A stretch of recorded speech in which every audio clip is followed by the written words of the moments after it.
महाराष्ट्र में क्या फिर पलटेगी बाजी? अपने ही विधायकों से क्यों परेशान है शिंदे?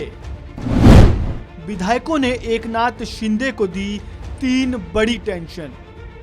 महाराष्ट्र की राजनीति में कुछ दिन पहले मचे घमासान के बाद एक बार फिर से बदलाव के संकेत देखने को मिल रहे हैं। एकनाथ शिंदे महाराष्ट्र के मुख्यमंत्री तो बन गए, लेकिन उनके मुख्यमंत्री बनने के साथ ही उनकी मुश्किलें खत्म हुई हो ऐसा नहीं है। बीजेपी के साथ सरकार बनाने के बाद एकनाथ शिंदे एक नहीं बल्कि 3 मुश्किलों में घिरते नजर आ रहे हैं। एकनाथ शिंदे को कौन सी टेंशन खाई जा रही है, जरा ये भी जान लेते हैं। महाराष्ट्र में एकनाथ शिंदे की सरकार में अभी मंत्रिमंडल का विस्तार होना है। इस बीच उद्धव ठाकरे से अलग हुए शिवसेना के विधायक अपने लिए मंत्री पद की मांग कर रहे हैं, जिसकी वजह से एकनाथ शिंदे गुट की टेंशन बढ़ गई है। एकनाथ शिंदे गुट को डर है कि जिन विधायकों को मंत्री पद नहीं दिया गया है, कहीं वो वापस उद्धव ठाकरे गुट में ना लौट जाएं।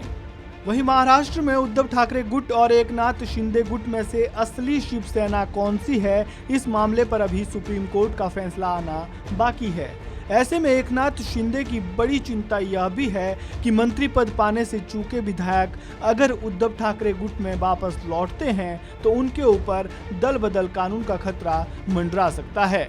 एकनाथ शिंदे गुट की पहली चिंता यह है कि दल बदल कानून के तहत अयोग्य ठहराए जाने से बचने के लिए उन्हें शिवसेना के कुल 54 विधायकों में से 37 विधायकों का साथ चाहिए।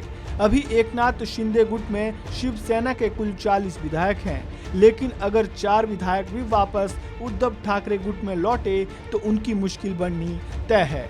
अगर ऐसा होता है तो फिर शिवसेना पर दावे की बहस ही खत्म हो जाएगी।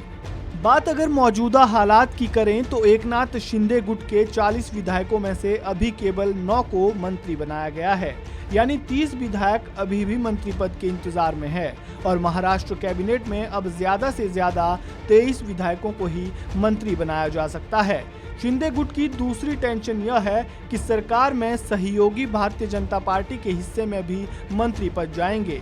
महाराष्ट्र कैबिनेट के पहले विस्तार में भाजपा से 9 मंत्री बनाए गए थे।